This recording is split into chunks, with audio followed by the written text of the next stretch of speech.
Hi, teacher Annabelle. Hi, teacher Aurea. We hope that you are doing pretty well. And in this video, we are presenting our Proyecto Integrador, which covers polysemy and the work the analysis we made with the book TOEFL to be of the course of quick learning. So moving on with the first topic, which is the contextual framework. Erik, please help us out because you have experience as a former teacher of quick learning. Sure. Hello, teacher. Well, for the project, we chose the book TOEFL to be from Quick Learning. This book covers the final part of the Quick Learning TOEFL training course, and this helps the students out to become more familiar with the types of questions encountered in the exam by developing the basic skills they will need to deal with them effectively. At the end of the course, it includes a simulation of the TOEFL exam.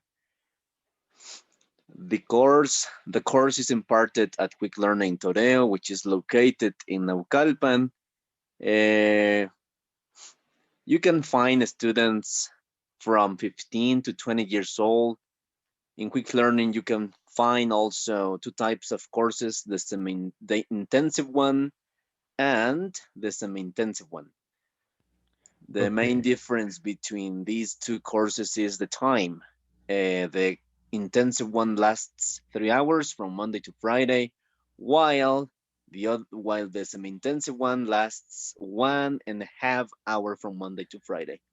Okay, thank you so much, Eric. And the most important thing to take into account is the fact that the students have the B2 level of English. Then moving on to the next topic, the semantic phenomenon explanation. According to this author, which is Luna, the polysemy is a term that is used to describe the diversity of meanings that certain word or linguistic sign contain. Polysemy is also a concept that refers to the various meanings that a phrase or expression can have depending on the context. However, this other author, which is Hill, says that the polysemy is when the same word or linguistic sign has several meanings and has different causes. And according to this author, those causes are change of application. Throughout history, the reality to which a word refers has changed form or has come to apply to a new reference. For example, the word key, initially applied to a musical instruments, has later been applied to typewriters and finally to any moving part that can be pressed. And with this cause, it happens a generalization of the word initially to the specific field, which was music, then applied to daily life of everyone. Then we have a specialization in a social environment. In the technical language of a specific profession or in a specific social stratum, the word can acquire a specialized meaning. For example, the mass referred by a baker is not the mass referred by a bricklayer talking to his laborer, and neither is the mass referred by the teacher explaining a physics class to his students. And in this case, we take the word mess, which meaning it was referred to the material to make the food, and we took it to a specific field, a scientific field, which is physics, and it acquire another meaning. It happens the opposite with the change of application. Moving on with the next cause, we have figurative language. Speakers name objects using metaphorical terms, for example, leg to name the chair, or metonymic terms, glass to name the wine. And unconsciously, we do this every day. And well, it's pretty clear that we use these two elements to to to ac- to the words can acquire polysemy. Finally, we have reinterpreted homonyms. Two homonymous words with similar meanings whose etymology has been lost can be considered a single polysemic word in the heads of the speakers. For example, the word grading has two different etymologies, one for the plowshare and another for the graded window. And with this lost cause, people might be confused with a polysemy and homonymy. Hopefully there's an author which is Walde. He made a criteria to differentiate them. But before moving on to the criteria, we have these examples using the words bolt, fast, and crane. So we are taking the last two examples, which are that crane has such a beautiful feathers, and the accident at the work involved a crane. First of all, we have the animal, the crane, the animal who has beautiful feathers. But if a person is in a construction site and it hears the word crane, the person will see the big machine which resembles the animal, the crane. And in this case, it happened figurative language to the polysemy.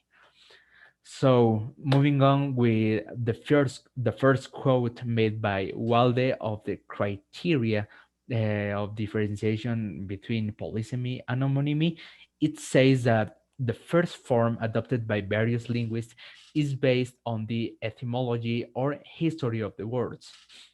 If they have different historical roots, then they are homonyms. But if they are derived from the same source, then they're polysemic. The advantage of the etymological criterion is that homonymy and polysemy can be definitively distinguished, provided that the etymology of the words is separated. And we have this case with the word fast. First, the word fast, it refers to uh, it, the of how quickly the things of the person is going. Whereas the second sentence, it refers to the absence of eating or having some drinks. And at first sight, both meanings are not related, but the thing is that the word fast come well with both meanings comes from the same root. With that root comes from the Proto-Germanic, the Old English. So that's how we can say that fast in these two cases is polysemic because of the root of the word. Then we have the second criterion of differentiation by Uwalde, and it says another way to distinguish homonymy and polysemy is based on the notion of semantic extension. If one meaning is an extension of the other, then we have a polysemic word. If not, we have two homonymous words. With this, where I'm going to read these two examples. The newspaper got wet in the rain, and the newspaper fired some of its editing staff. Obviously, the first example refers to the piece of paper which has information, and the second example refers to the company. But the company is related with the first meaning, because obviously if you are using the word newspaper as a company, obviously you refer that the company that distributes these pieces of papers with information, it's an extension of the original meaning. Then we have John was a good man. He donated a lot of money to charity. Bill was a good painter. His drawings always were exciting to look at. First, we have a moral judgment, whereas the second case, we have a judgment of skill. Both of them with a good connotation. The thing is, it's an extension. Maybe in the first one is a moral judgment, but in the second one it has the same good, the positive connotation, but it refers to skill.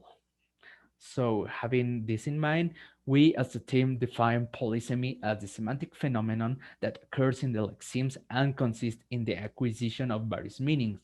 Unlike homonymy, with which it can sometimes be confused, the meanings inserted in the lexeme are investigated by carrying out a diachronic study of the lexical unit. This unit carries out a linguistic process that favors change. And in the case of polysemy, the semantic changes that concern us are mostly the metaphor and the metonymy. So, with that being said, let's move on to the next topic, which is the book problematic. Uh, Erik, Yes. please help me out by reading this, the book's problematic. Yeah, sure. Well, basically, the information is here. According to the teacher's experience, ironically, the students learn less with the intensive course due to the fact that it covers a lot of topics. The TOEFL, the book TOEFL 2B has a big problem with which is the lack of precision in the grammatical and students' objectives. Okay, thank you so much, Eric. And as we can see in this sample of the book, the grammatical objective is review structure. However, this objective says nothing to the teacher nor the student. It has a lot of ambiguity in it. Then we have that the one of the main issues of the workbook is that the vocabulary does not play an important role in it, and it is always placed at the end of the unit. The student works mostly reviewing grammatical structures instead of paying attention of the vocabulary and the uses of it. And with this sample, we have that this unit is only reading exercises, and we're not saying that it's a bad thing. Uh, Obviously the improvement of the four skills it's important. However, we developed an hypothesis which we talk about it later, but for us the introduction of vocabulary, it's everything. Finally, uh, according to quick learning's methodology to teaching of teaching vocabulary, Eric, could you please explain us quickly how this works, how quick learning teachers introduce vocabulary to the students? Yes, sure. I remember that once teacher Francisco told me that quick learning uses the silence method. What is it? That the teacher points at some drawings in this case, and the student has to join them. At the end of the at the end of or once the teacher has pointed all the sounds, the students have to have to make a new word, and that's how it works based on a phonetic chart. The Okay. difference is that in quick learning we have drawings, and in the IPA we have symbols. Yeah, we have the phonemes, and yeah, it in paper it sounds good because the student also associates the phoneme with the drawing. But what happens if the students does not recognize the drawing? So that's a big deal of a problem. But that lead us to our hypothesis, which is Luis, could you please help me out by reading the hypothesis?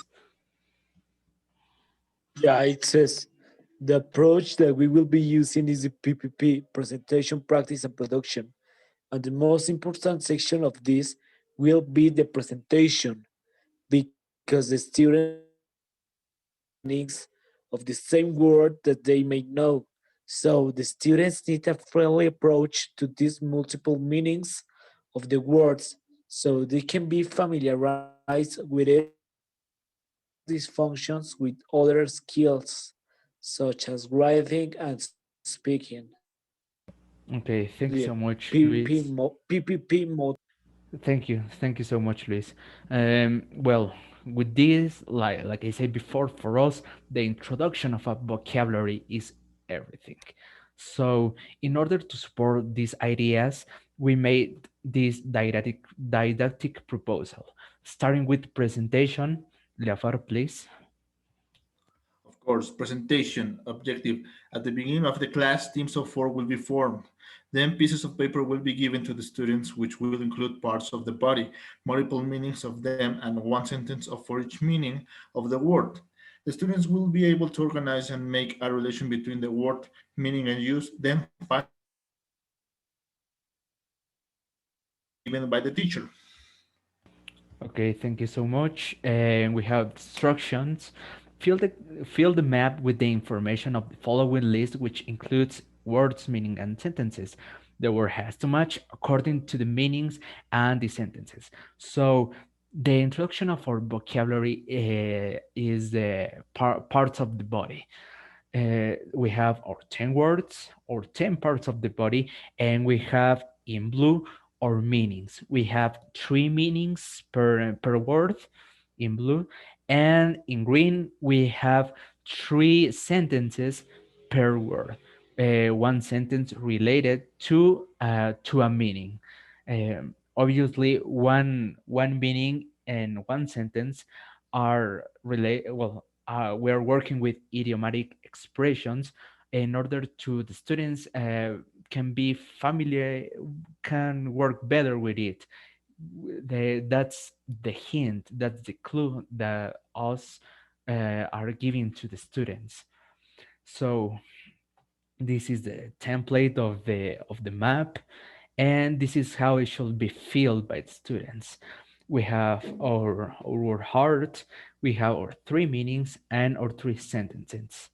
Like I said, we are working with idiomatic expressions. For example, the meaning, and we go to the third meaning, which is say to show what you have just said or promised is completely true or sincere. And applying this in a sentence, it says that I did lock the door when I left. Cross my heart and hope to die if I didn't. So that's how we are working with this presentation part. Then moving on to the second part, which is practice. Leafar, please. Yeah, practice, objective. By the middle part of the class, the students will be able to fill the gaps in the sentences. The information included are the two of the meanings reviewed in the presentation activity and idiomatic expressions. One word will fit into the three sentences. Okay, thank you so much. And this is obviously control practice. And it's pretty simple. One word will fit the three sentences. I mean, we are all familiar with these types of exercises, and we have our 10 groups of three sentences. And this is how the student should fill the gap. Um, where with this example, we're using the word nose. And the first sentence says, I could not resist punching him in the nose. I know I was wrong, but don't rub my nose in it. And the second one, well, the second one is an idiomatic expression. Finally, we have I'm going to nose around at the airport while I wait for my connecting flight. So we have, in the first one, we have nose as a noun. And the third sentence, we have nose as a verb. And the second, we have nose related with an idiomatic expression. Finally, we have the production. Leafar, please. Production objective. By the end of the class, the students are going to work in teams and they will be able to make a short story in a comic by using idiomatic expressions and multiple meanings of the words used in the presentation and practice part. Once they finish making their comic, the students will exchange their works with other team and each team is going to present the comic. Okay, thank you so much, Leafar. The instructions are simple. We are going to give the students this template of a comic, and this is how the students should feel this template. Obviously, the team is going to create their story. They will put the context, whichever they want. But well, for example, well, with this example that we put, we are using the well some idiomatic expressions such as I understand, Kaguru, cross your heart if those feelings are true. Or we have, for example, alternative meanings of, for example, in this case, the word head. I will read.